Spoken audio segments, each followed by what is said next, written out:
Hi hello dear students, कैसे हैं आप लोग। उम्मीद करता हूं कि सब एकदम बढ़िया होंगे, एकदम मस्त होंगे। तो बच्चों, मैं क्लास 10th का आपको चैप्टर नंबर 2 जिसका नाम है बहुपद, अध्याय नंबर 2 जिसका नाम है बहुपद, इंग्लिश में जिसको हम पॉलिनोमियल कहते हैं, वो कराने जा रहा हूं। उसको कराने से पहले बच्चों, ये कुछ बेसिक्स हैं जो मैंने प्रीवियस जो चैप्टर है इससे पहला उसमें मैंने कराया है। हालांकि और भी कई सारी मेरी ही वीडियो मेरे ही चैनल पर पड़ी हुई हैं कि नेचुरल नंबर क्या है, होल नंबर क्या है, इंटीजर्स क्या है, रेशनल नंबर क्या है। समझ पा रहे हैं? ठीक है। प्राकृतिक संख्या क्या है, पूर्ण संख्याएं क्या है, पूर्णांक क्या है, परिमेय संख्या क्या है, ये सब कुछ मैंने इन डिटेल में आपको पढ़ाया और समझाया हुआ है। आप वो देख सकते हैं। फिर भी बच्चों, कुछ मैं यहां पर आपको समझा देता हूं।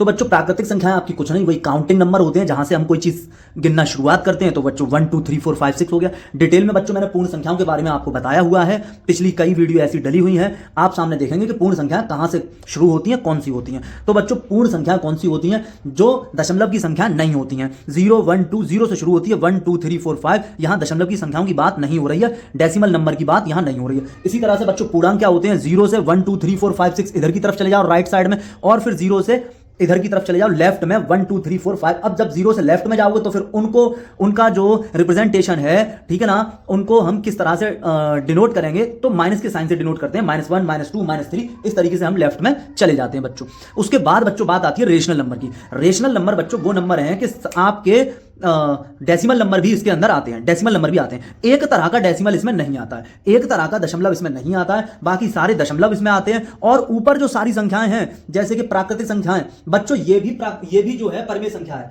ये जो प्राकृतिक संख्या है बच्चों, ये भी परिमेय संख्या है। और जो बच्चों पूर्ण संख्या है बच्चों, वो भी परिमेय संख्या है। और जो बच्चों पूर्णांक है आपका, वो भी परिमेय संख्या है। ये बात आपके दिमाग में बैठनी चाहिए सबसे पहली बात। क्यों और कैसे हैं प्राकृतिक संख्याएं परिमेय संख्याएं? तो बच्चों, हम कह रहे हैं कि p बटे q के रूप में, भिन्न के रूप में लिखी जाने वाली संख्याएं जो p बटे q के रूप में होती हैं, वो बच्चों परिमेय संख्याएं होती हैं। तो बच्चों, जब प्राकृतिक संख्या की बात आती है तो 1, 2, 3, 4 इनको बच्चों हम प्राकृतिक संख्याएं कहते हैं। इनको बच्चों हम नेचुरल नंबर कहते हैं। तो बच्चों एक बात बताओ, 1 का डिवाइड तो हम किसी में भी कर सकते हैं। मैं आपको ये डिवाइड करके दिखाया है कई बार कि अगर मैं 5 में 1 से डिवाइड करूं तो कुछ नहीं, 5 ही रहेगा, कुछ नहीं बदलेगा। अगर बच्चों मैं 10 में 2 से डिवाइड करूं तो बच्चों अब वो 10 के इक्वल नहीं आएगा, ठीक है ना। अब वो 10 के इक्वल नहीं आएगा, बल्कि अब वो 5 के इक्वल आएगा। लेकिन बच्चों मैं 10 में अगर 1 से डिवाइड करूं तो बच्चों वो अब भी 10 के इक्वल ही आएगा, अब भी 10 के इक्वल ही आएगा। ये बात को समझें। तो बच्चों, मैं जब यहां कह रहा हूं कि यहां जो 1 है इसमें हम 1 से डिवाइड करा दें तो अब भी ये 1 ही रहेगा। इसमें हम 1 से डिवाइड करा दें, अब भी ये 1 ही रहेगा। इसमें हम 1 से भाग करा दें तो इससे अब हम 1 से भाग करा दें तो ये अब भी 3 रहेगा। इसी तरह बच्चों, इसको हम 1 से डिवाइड करा दें तो ये अब भी 4 ही रहेगा। इसी तरह बच्चों, ये सारी संख्याएं हमने p बटे q के रूप में लिख ली, p बटे q के रूप में लिख ली, p बटे q के रूप में लिख ली। और p बटे q के रूप में लिखते टाइम एक बात खास होती है कि ऊपर जो होना चाहिए वो भी पूर्णांक होना चाहिए, नीचे जो होना चाहिए वो भी पूर्णांक होना चाहिए। ऊपर भी पूर्णांक, नीचे भी पूर्णांक, ऊपर भी पूर्णांक, नीचे भी पूर्णांक। तो बात समझ गए आप कि हाँ, ये p बटे q के रूप की भी आ गई और ऊपर भी पूर्णांक है, नीचे भी पूर्णांक है। इसका मतलब बच्चों, ये जो आपके सामने संख्या आई है वो बच्चों क्या है?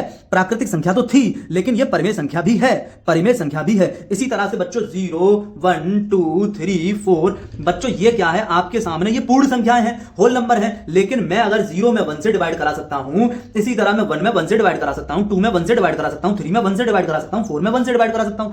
तो बच्चों, हम इस वजह से इसको क्या कहते हैं? पूर्ण संख्या के साथ साथ हम इसको परिमेय संख्या भी कहेंगे, क्योंकि हमने इसमें 1 से डिवाइड करा दिया, हमने इसको p अपॉन q के रूप में लिख लिया, p अपॉन q के रूप में लिख लिया बच्चों। इसी तरह बच्चों, पूर्णांक की बात करते हैं। पूर्णांक जब आप देखते हैं तो 0 है, 1 है, 2 है, 3 है, dot dot dot, right side में इनफाइनाइट नंबर इधर। इसी तरह से बच्चों -1, -2, -3, डॉट डॉट डॉट, इधर भी इनफाइनाइट नंबर है, ठीक है। तो हम क्या करेंगे? इसमें अपॉन 1 कर दूं, इसमें अपॉन 1 कर दूं, इसमें अपॉन 1 कर दूं, इसमें अपॉन 1 कर दूं, इसमें अपॉन 1 कर दूं, इसमें अपॉन 1 कर दूं, इसमें अपॉन 1 कर दूं। 1 से मैंने सब जगह डिवाइड करा दिया बच्चों।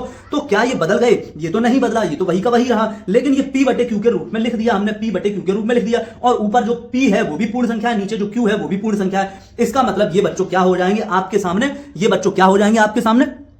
परिमेय संख्या हो जाएंगे। परिमेय संख्या हो गई बच्चों, बात समझ पा रहे होंगे, परिमेय संख्या हो गई। तो बच्चों, ये सभी संख्याएं परिमेय संख्या होती हैं, दिमाग में आपके बैठ जाना चाहिए।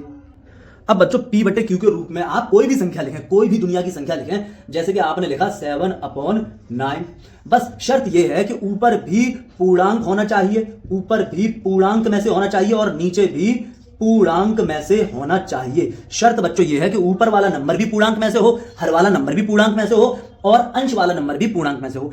ठीक है, हर वाला नंबर पूर्णांक, अंश वाला नंबर पूर्णांक। तो बच्चों हम कहेंगे कि ये जो पूरा का पूरा नंबर है आपके सामने, ये परिमेय संख्या है, ये बच्चों परिमेय संख्या है। इसी तरह आप पूर्णांक में से कोई भी नंबर उठा सकते हैं। आपने पूर्णांक में से देखा ये पूर्णांक है, आपने पूर्णांक में से माइनस का 3 उठा लिया, माइनस के 3 में आपने डिवाइड करा लिया, पूर्णांक में से आपने कोई और नंबर उठा लिया, आपने 5 उठा लिया, 5 उठा लिया। तो बच्चों आप कहेंगे कि ऊपर जो -3 है अंश, ये भी बच्चों पूर्णांक है, ये भी बच्चों पूर्णांक है, और नीचे जो 5 है बच्चों ये भी पूर्णांक है। अगर ऊपर भी पूर्णांक है और नीचे भी पूर्णांक है तो बच्चों ये जो पूरा का पूरा नंबर है आपके सामने, इसको बच्चों फिर हम परिमेय संख्या कहेंगे। ये बात याद रख लो, ये परिमेय हो गई। पूर्णांक बटे पूर्णांक जब भी आपके सामने आएगा तो परिमेय संख्या होगा, पूर्णांक बटे पूर्णांक जब भी आपके सामने आएगा तो बच्चों परिमेय संख्या होगा। ये बात आप समझ चुके होंगे और समझ लें बच्चों, ठीक है। अब बच्चों अपरिमेय संख्याएं कौन सी हैं? अपरिमेय संख्या कौन सी है? जिनको p बटे q के रूप में नहीं लिख सकते। और परिमेय संख्याओं के बारे में आप कहेंगे कि सर कोई भी जो p बटे q के रूप में, मतलब 1/2 परिमेय संख्या है, मतलब बच्चों 2/3 परिमेय संख्या है, मतलब बच्चों -3/4 परिमेय संख्या है, मतलब बच्चों 99/789, ये बच्चों सब इस तरह के नंबर जो है सब परिमेय संख्या हैं। और बच्चों अपरिमेय संख्या कौन सी है? आपको रट लेनी है कि ये अपरिमेय संख्याएं हैं कि बच्चों √2 अपरिमेय है, √3 अपरिमेय है, √4 बच्चों अपरिमेय नहीं है, क्योंकि इसका वर्गमूल कितना होता है, क्योंकि √4 जो है वो 2 के बराबर है, तो 2 तो बच्चों क्या है, परिमेय है। बात समझ में आ रही है? हाँ। तो अब अगली हम देखते हैं, √5 बच्चों अपरिमेय है, √6 बच्चों अपरिमेय है, √7 बच्चों अपरिमेय है, √8 बच्चों अपरिमेय है, √9 जो है बच्चों वो अपरिमेय नहीं बल्कि 3 होता है √9 का मतलब, तो √9 तो बच्चों परिमेय होगी। तो बच्चों आपने देख ली कि कौन कौन सी संख्याएं परिमेय है और कौन कौन सी संख्याएं अपरिमेय है। और बच्चों एक नंबर आपको याद रखना होगा कि जो पाई है आपका, पाई वो भी बच्चों आपका क्या है, अपरिमेय है। और पाई क्या होता है क्या नहीं होता है मैं पढ़ा चुका हूं, √7 √8 इन सब के बारे में भी बहुत अच्छे से बता चुका हूं, और मैं दशमलव प्रसार भी बता चुका हूं कि कौन कौन सी दशमलव की संख्याएं परिमेय हैं और कौन कौन सी दशमलव की संख्याएं अपरिमेय हैं। तो बच्चों अगर मैं बात करूं कि परिमेय तो दशमलव कौन सा वाला, शांत दशमलव बच्चों परिमेय ही होता है। शांत दशमलव जो होता है बच्चों, दशमलव क्या होगा, शांत दशमलव बच्चों परिमेय होगा। और बच्चों मैं आगे बताऊं आपको, अशांत आवर्ती दशमलव भी अशांत आवर्ती दशमलव भी बच्चों परिमेय होगा, लेकिन अशांत अनावर्ती अपरिमेय होगा। अशांत अनावर्ती दशमलव अशांत अनावर्ती दशमलव बच्चों अपरिमेय होगा। ये बच्चों आपकी परिमेय और अपरिमेय की कहानी हुई। ये बच्चों आपके वो मैंने सारी संख्याओं के बारे में जो फर्स्ट चैप्टर के अंदर है, जो 9th के फर्स्ट चैप्टर में है और 10th के फर्स्ट चैप्टर के अंदर पता होना चाहिए, वो मैंने बच्चों आपको सारा बता दिया। अब बच्चों जो हमारा टॉपिक है हम उसकी तरफ आगे बढ़ते हैं। तो बच्चों बीजगणित के अंदर स्पेशली जो आपका चैप्टर है बहुपद, जो क्लास 10th का सेकंड चैप्टर बहुपद है, उसके अंदर बच्चों हमें सबसे पहले ये पता होना चाहिए कि चर क्या होता है और अचर क्या होता है, ये सबसे पहले पता होना चाहिए। तो बच्चों वह मात्रा जो बदल सकती है या बदलती रहती है या बदल जाती है, वह मात्रा जो बदल सकती है, बदल जाती है या बदलती रहती है, उसको बच्चों हम कहते हैं वेरिएबल। उसको बच्चों मैं वेरिएबल कहूंगा। क्या कहूंगा? वेरिएबल। वह मात्रा जो बदल सकती है, बदल जाती है, वो बच्चों क्या होती है, वो वेरिएबल होता है, वो चर होता है। अब बच्चों बात को समझो कि इसको हम किससे दिखाएंगे, इसको हम किससे दर्शाएंगे। बच्चों इंग्लिश के अल्फाबेट जब आपके सामने होगा तो आपको कहना है कि ये चर है, वेरिएबल है। एक्स, वाई और जेड जब आपके सामने ये होंगे तो आपको कहना है कि ये चर है, ये वेरिएबल है। ये बात आप अपने माइंड में बिठा लें कि ये चर है, ये वेरिएबल है।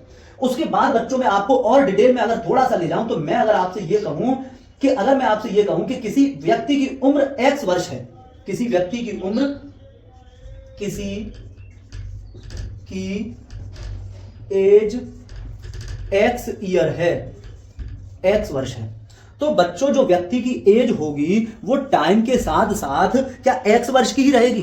क्या बच्चों किसी की उम्र अगर 20 साल है तो क्या टाइम के बाद वो 20 साल ही रहेगी? धीरे धीरे आप देखेंगे कि 20 साल 1 महीना हो जाएगी, 20 साल 2 महीना हो जाएगी, 20 साल 3 महीना हो जाएगी। धीरे धीरे आप देखेंगे कि वो 20 साल से 21 साल का हो जाएगा इंसान, 21 साल से 22 साल का हो जाएगा इंसान। तो बच्चों बात समझ में आना चाहिए कि ये हो गए आपके वेरिएबल। और बच्चों मैंने अभी थोड़े दिन पहले, 1-2 दिन पहले, 3-4 दिन पहले समथिंग वीडियो अपलोड किया है, उसमें मैंने ये समझाया भी है चर क्या होता है और अचर क्या होता है। अभी मैं एक छोटे से एग्जांपल से आपको एक ही एग्जांपल दे रहा हूं कि किसी की एज एक्स ईयर है, तो बच्चों क्या है इसका मतलब कि एज को मैंने एक्स ईयर क्यों कहा, क्योंकि वो चेंज होगी। किसी इंसान की एज बच्चों फिक्स तो रहेगी नहीं, बदलेगी। जो चीज फिक्स ना रहती हो, बदलती रहती हो, वही तो वेरिएबल है। और फिर ना समझ आ रहा है, सीधी सी बात कि इंग्लिश के ये जो अल्फाबेट है ये वेरिएबल है, इंग्लिश के अल्फाबेट ये आपके सामने वेरिएबल है। कुछ नहीं समझ में आ रहा तब के लिए, ठीक है। वैसे तो डिटेल समझ लो, मैंने बता दिया। अब बच्चों बात जब मैं कांस्टेंट की करता हूं, वह मात्रा जो बदलती नहीं, वह मात्रा जो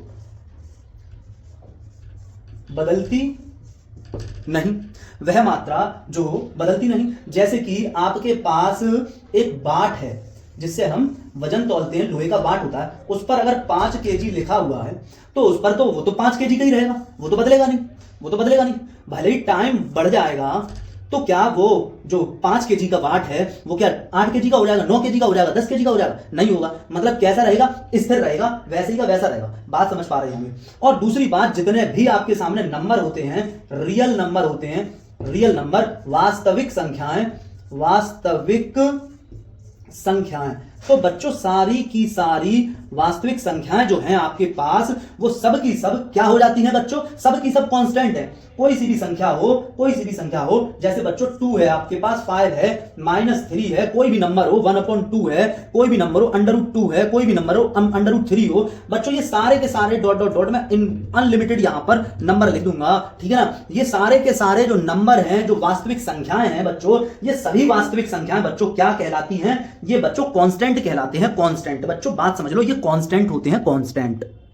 बच्चों बीजगणित के अंदर ये जो आपने चर समझे और ये जो आपने अचर समझे, इनको बच्चों हम टर्म कहते हैं। इनको क्या कहते हैं बच्चों? टर्म। जैसे मैंने लिखा x, तो x क्या बच्चों? एक टर्म है। जैसे बच्चों मैंने लिखा कहीं y, तो बच्चों y को देखकर आप कहेंगे कि y एक टर्म है। और जैसे कहीं बच्चों लिखा हुआ है z, तो आप क्या कहेंगे? टर्म है। इसी तरह बच्चों बीजगणित के अंदर बच्चों हम जैसे ये लिखा हुआ है 2 या लिखा है 5 या -3 या 7/9 या 11/13, बच्चों ये जो भी नंबर लिखे हुए हैं, √2 या √3, बच्चों हम बीजगणित के अंदर इन सभी कांस्टेंट वालों को, इन सभी वास्तविक संख्याओं को, ये सब वास्तविक संख्याएं हैं, ठीक है ना, ये सब वास्तविक संख्याएं, और इनको भी बच्चों हम बीजगणित में टर्म कहते हैं। ये x और ये y और ये z बच्चों ये भी टर्म है। और बच्चों बीजगणित के अंदर 2, 5, -3 ये सभी संख्याएं भी बच्चों टर्म कहलाई जाती हैं, कही जा सकती है। आप देखोगे आगे, समझोगे भी आगे। अब बच्चों इसके बाद में बच्चों एक और बताऊं कि और टर्म क्या है। और बच्चों अगर मैं आपको बताऊं कि और क्या है टर्म और क्या है पद, तो बच्चों हमेशा याद रखें, चर और अचर का गुणनफल, चर और अचर का गुणनफल भी टर्म है। भी टर्म मतलब पद है। यह भी बच्चों पद होता है। चर आप जानते हो, चर है आपका वेरिएबल, और अचर आप जानते हो, अचर है आपका कांस्टेंट, सी मतलब कांस्टेंट। और इनका जो गुणनफल होगा बच्चों, वो भी बच्चों क्या होगा? वो भी टर्म होगा। जैसे मैं कहूं बच्चों कि 3x क्या है, तो बच्चों 3x क्या है? आपका एक टर्म है। मैं इसी तरह बच्चों आपसे कहूं कि 4x² क्या है, तो 4x² क्या है बच्चों? आपका एक टर्म है। 3x क्या है? टर्म है। अब आप कह रहे हैं कि गुणनफल वाली बात कहां है, तो बच्चों एक बात याद रखो कि 3 गुणा x, अचर और चर का जब भी गुणा करोगे, तो गुणा क्या है? इसको चिपका कर लिख दोगे, यही गुणनफल हो जाएगा, ठीक है। अचर और चर का गुणा करके गुणनफल क्या हो गया? इसके बीच को चिपका के लिख दो, गुणा का निशान हटा के चिपका के लिख दो, ये गुणनफल हो जाएगा बच्चों। ये प्रोडक्ट हो जाएगा, इन दोनों का मल्टीप्लीकेशन करके प्रोडक्ट ये आ गया बच्चों। बात समझ में आनी चाहिए। तो ये जो प्रोडक्ट आया है वेरिएबल और कांस्टेंट का, ये बच्चों क्या है? ये भी टर्म है, ये बात आपके दिमाग में आनी चाहिए कि ये भी एक टर्म होता है, ठीक है। या कहीं लिखा हुआ है √7y², ये भी बच्चों एक टर्म है, ठीक है। 3/2x, ये भी बच्चों क्या है? एक टर्म है। तो चर और अचर का गुणनफल भी क्या होगा? टर्म होगा। और ये भी बच्चों आपके क्या है? ये भी बच्चों क्या है? आपका टर्म है, मतलब ये भी पद है, और ये भी बच्चों पद है। और ये जो आपके सामने लिखे हैं, ये भी सिंगल सबके सब टर्म है, सिंगल सबके सब टर्म है, पद है बच्चों, ठीक है। यहां तक बात आपके समझ में आनी चाहिए।